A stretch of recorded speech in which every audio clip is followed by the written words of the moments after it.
সম্মানীয় দর্শকবৃন্দ, সাধারণ মানুষের জন্য অত্যন্ত ভালো সুখবর। আবাস যোজনায় নতুন আপডেট চলে এলো। নতুন করে পশ্চিমবঙ্গের জন্য আরও বাড়ি তৈরির অনুমোদন দিয়ে দিল কেন্দ্রীয় সরকার। এর আগে লোকসভা নির্বাচন চলাকালীন বা লোকসভা নির্বাচনের আগে জনসভা থেকে মাননীয় মুখ্যমন্ত্রী জানিয়েছিলেন, রাজ্যের সাধারণ মানুষকে 11 লক্ষ বাড়ির টাকা যদি কেন্দ্র সরকার না দেয় তবে রাজ্যই সেই টাকা দিয়ে দেবে। দেখুন, আজকের এই ভিডিওতে আবাস যোজনা সংক্রান্ত গুরুত্বপূর্ণ আপডেট রয়েছে আপনাদের জন্য। এর পাশাপাশি সরকার তরফ থেকে কখন টাকা দেওয়া হবে সেটি জানার জন্য অবশ্যই ভিডিওটি স্কিপ না করে শেষ পর্যন্ত দেখুন এবং চ্যানেলে নতুন হয়ে থাকলে ছোট্ট চ্যানেলটি সাবস্ক্রাইব করে নোটিফিকেশান অল করে রাখতে ভুলবেন না। এবং যেসব ব্যক্তি ইতিমধ্যেই সাবস্ক্রাইব করে রেখেছেন তাদের জানাই অসংখ্য ধন্যবাদ। পশ্চিমবঙ্গের সাধারণ মানুষের জন্য বাড়ি তৈরির টাকা দেওয়া সংক্রান্ত যে গুরুত্বপূর্ণ আপডেট সে নিয়ে প্রতিবেদনে কি বলা হয়েছে আপনারা সরাসরি দেখুন। বলা হচ্ছে, নতুন করে প্রায় 4 লক্ষ আবাসের বরাত দিল কেন্দ্র। এর পাশাপাশি বলা হচ্ছে, কেন্দ্রে কি তুঘলকি সরকার চলছে? এই প্রশ্নটা এখন ঘুরছে নবান্নের অন্দরে। কেননা কেন্দ্র সরকার চিঠি পাঠিয়েছে বাংলার পঞ্চায়েত দপ্তরকে। সেই চিঠিতে বলে দেওয়া হয়েছে, আগের 11 লক্ষের সঙ্গে আরও 3,70,000 আবাসের অনুমোদন দেওয়া হলো।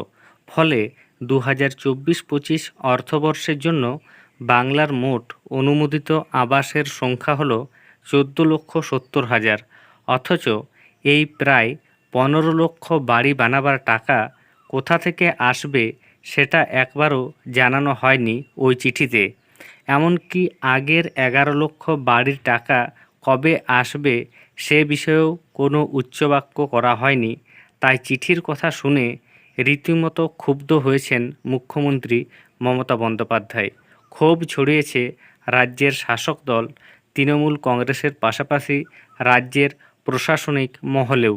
সকলের একটাই প্রশ্ন, এই অনুমোদনের মানে কি? নজরে প্রধানমন্ত্রী গ্রামীণ আবাস যোজনা। 2022 সালের ডিসেম্বর মাসে বাংলার বুকে প্রধানমন্ত্রী গ্রামীণ আবাস যোজনার জন্য রাজ্য জুড়ে যাচাই প্রক্রিয়া চালিয়ে 33 লক্ষ পরিবারের নাম তোলা হয় পার্মানেন্ট ওয়েটিং লিস্টে। এর মধ্য থেকে সেই সময় 11 লক্ষ উপভোক্তাকে চিহ্নিত করা হয়েছিল কেন্দ্রের আবাস প্রকল্পের জন্য বাড়ির টাকা পেতে। কিন্তু গত বছরে সেই 11 লক্ষ পরিবারের বাড়ি নির্মাণের জন্য 1 টাকাও ছাড়েনি কেন্দ্র। তাদের শুধু অভিযোগ, প্রধানমন্ত্রী আবাস যোজনার প্রকল্পে এই রাজ্যে ভুরি ভুরি দুর্নীতি হয়েছে।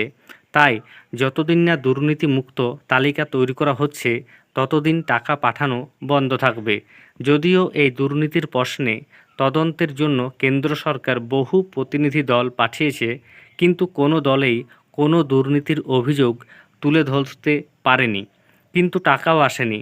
এর জেরেই মুখ্যমন্ত্রী জানিয়ে দিয়েছেন, চলতি বছরের মধ্যে কেন্দ্র যদি ওই 11 লক্ষ মানুষের বাড়ি তৈরির টাকা দেয় তো ভালো, না হলে চলতি বছরের ডিসেম্বর মাস থেকে ওই 11 লক্ষ মানুষকে তাদের বাড়ি তৈরির জন্য টাকা দেওয়া শুরু করে দেবে রাজ্য সরকারই।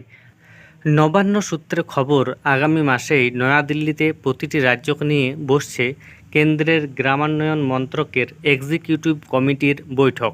সেখানে বাংলার আবাসের প্রাপ্য টাকা নিয়ে কেন্দ্রকে নিজের অবস্থান স্পষ্ট করতে বলা হবে। কেননা রাজ্যের পঞ্চায়েত দপ্তরকে চিঠি পাঠিয়ে প্রধানমন্ত্রী গ্রামীণ আবাস যোজনায় নতুন করে 3,70,000 বাড়ি তৈরির ফরমান জারি করেছে কেন্দ্র সরকার। অথচ সেই 3,70,000 বাড়ি তৈরির টাকা কবে আসবে না আসবে সেই নিয়ে একটা শব্দও খরচ করা হয়নি। একই সঙ্গে চিঠিতে যেভাবে বলা হয়েছে প্রায় 15 লক্ষ বাড়ি তৈরির বরাত দেওয়া হয়েছে, সেই বাড়ি নির্মাণের টাকা নিয়ে কিন্তু কোনো কথা বলা হয়নি। একই সঙ্গে কেন্দ্রীয় গ্রামান্বয়ন মন্ত্রকের পোর্টালটিও বাংলার জন্য এখনও বন্ধ। অথচ ওই পোর্টালের মাধ্যমেই বাকি 18 লক্ষ মানুষের নাম স্বয়ংক্রিয় পদ্ধতিতে বাছা হবে।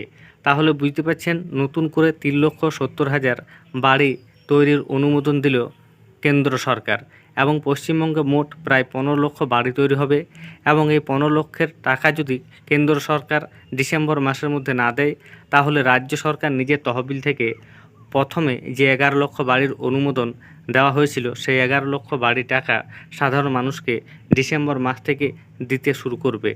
ধন্যবাদ।